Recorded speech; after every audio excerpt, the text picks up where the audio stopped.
భారత క్రికెట్లో ఇప్పుడు అభిషేక్ శర్మ ఓ సంచలనం. దూకుడైన ఆట తీరుతో ప్రత్యర్థిని హడలెత్తిస్తాడు. తాజాగా ఇంగ్లాండ్స్ పైన వేగవంతమైన సెంచరీ బాదాడు.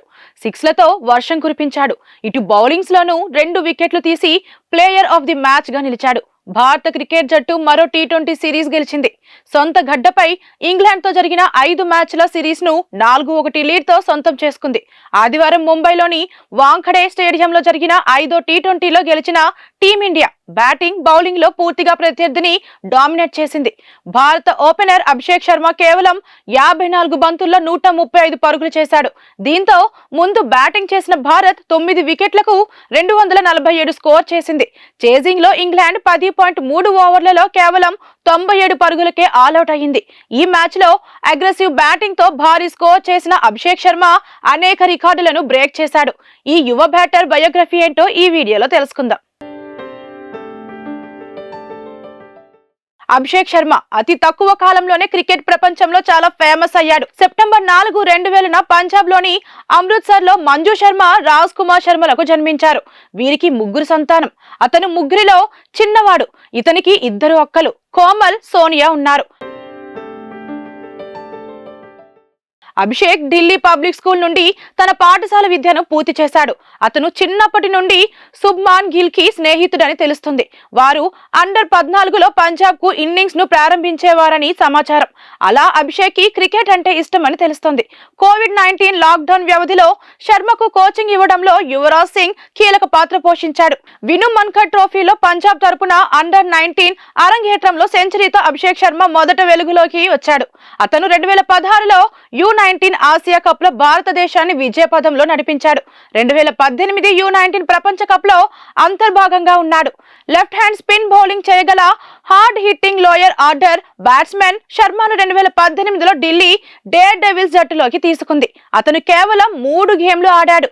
చాలా తక్కువ ప్రదర్శనతో సన్ రైజర్స్ చేత ఎంపికయ్యాడు. 2019లో హైదరాబాద్, 2020లో అతను 8 గేమ్లు ఆడాడు. కానీ అతని పేరుకు తగిన సంఖ్యలు లేవు.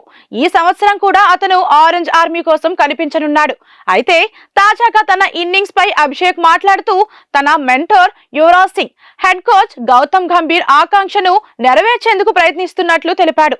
ప్రత్యర్థి బౌలర్లు 140, 150 వేగంతో బౌలింగ్ చేస్తున్నప్పుడు తన వ్యూహం ఎలా ఉంటుందో తెలిపాడు అభిషేక్ శర్మ. నాదైన రోజున మొదటి బంతి నుంచే దూకుడుగా ఆడి పరుగులు రాబట్టేందుకు ప్రయత్నిస్తా. ఈ మ్యాచ్ నాకు ఎంతో ప్రత్యేకం. దేశం కోసం ఇలాంటి ప్రదర్శన చేయడం గొప్ప అనుభూతిని ఇస్తుంది. ఇంతకు ముందు కూడా ఇదే మాట చెప్పాను. నా కెప్టెన్ సూర్యకుమార్ యాదవ్, కోచ్ గౌతమ్ గంభీర్ నా నుంచి ఇదే కోరుకున్నారు. ప్రత్యర్థి బౌలర్లు హై స్పీడ్ వేగంతో బంతులు వేసినప్పుడు 1 సెకండ్ ముందే సిద్ధంగా ఉండాలని సూచించారని తెలిపాడు. ఇప్పుడు నా ప్రదర్శన చూసి ఆయన చాలా సంతోషించి ఉంటారు. ఇది యువరాజ్ సింగ్ వల్లే సాధ్యమైంది. నేను ఎప్పుడు 15-20 ఓవర్ల వరకు బ్యాటింగ్ చేయాలని ఆయన కోరుకుంటారు. మా కోచ్ గౌతమ్ గంభీర్ కూడా నేను కనీసం 15 ఓవర్ల పాటు క్రీజ్ లో ఉండాలని కోరుకుంటారు. ఈ మ్యాచ్ లో దానిని నేను అమలు చేసి చూపించా. కాబట్టి ఈ రోజు నా రోజు అని నేను భావిస్తున్నాను అని వెల్లడించాడు అభిషేక్ శర్మ.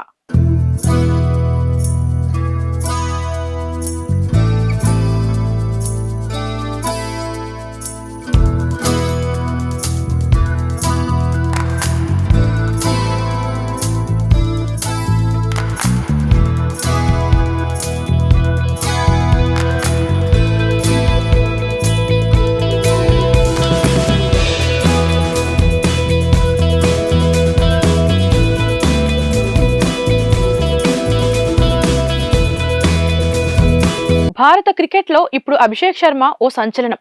దూకుడైన ఆట తీరుతో ప్రత్యర్థిని హడలెత్తిస్తాడు. తాజాగా ఇంగ్లాండ్స్ పైన వేగవంతమైన సెంచరీ బాదాడు. సిక్స్లతో వర్షం కురిపించాడు.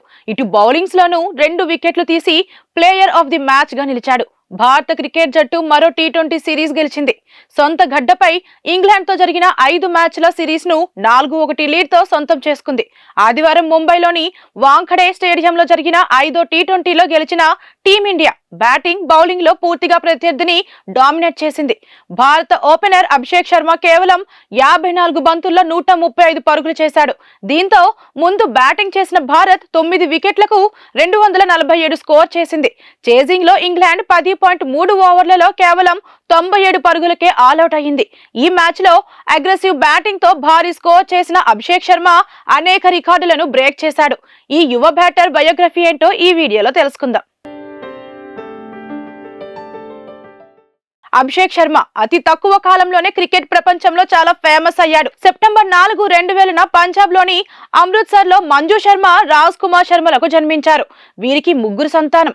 అతను ముగ్గురిలో చిన్నవాడు. ఇతనికి 2 అక్కలు కోమల్, సోనియా ఉన్నారు. అభిషేక్ ఢిల్లీ పబ్లిక్ స్కూల్ నుండి తన పాఠశాల విద్యను పూర్తి చేశాడు. అతను చిన్నప్పటి నుండి శుభ్మాన్ గిల్ కి స్నేహితుడని తెలుస్తుంది. వారు అండర్ 14లో పంజాబ్ కు ఇన్నింగ్స్ ను ప్రారంభించేవారని సమాచారం. అలా అభిషేక్ కి క్రికెట్ అంటే ఇష్టమని తెలుస్తుంది. కోవిడ్-19 లాక్డౌన్ వ్యవధిలో శర్మకు కోచింగ్ ఇవ్వడంలో యువరాజ్ సింగ్ కీలక పాత్ర పోషించాడు. విను మన్కర్ ట్రోఫీలో పంజాబ్ తరపున అండర్ 19 అరంగేట్రంలో సెంచరీతో అభిషేక్ శర్మ మొదట వెలుగులోకి వచ్చాడు. అతను 2016లో U19 ఆసియా కప్ లో భారతదేశాన్ని విజయపథంలో నడిపించాడు. 2018 U19 ప్రపంచ కప్ లో అంతర్భాగంగా ఉన్నాడు. లెఫ్ట్ హ్యాండ్ స్పిన్ బౌలింగ్ చేయగల hard hitting lower order batsmen శర్మను 2018లో ఢిల్లీ డేర్ డెవిల్స్ జట్టులోకి తీసుకుంది. అతను కేవలం 3 గేమ్లు ఆడాడు. చాలా తక్కువ ప్రదర్శనతో సన్ రైజర్స్ చేత ఎంపికయ్యాడు. 2019లో హైదరాబాద్, 2020లో అతను 8 గేమ్లు ఆడాడు. కానీ అతని పేరుకు తగిన సంఖ్యలు లేవు.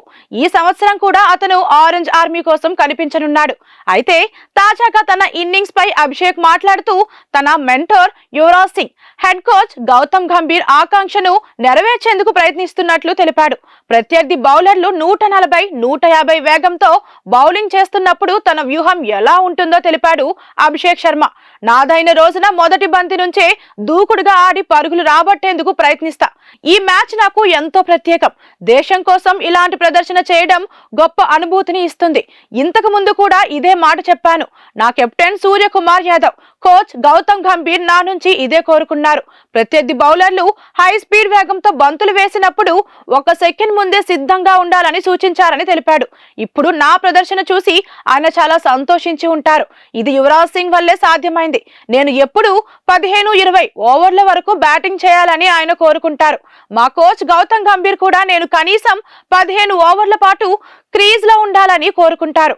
ఈ మ్యాచ్ లో దానిని నేను అమలు చేసి చూపించా. కాబట్టి ఈ రోజు నా రోజు అని నేను భావిస్తున్నాను అని వెల్లడించాడు అభిషేక్ శర్మ.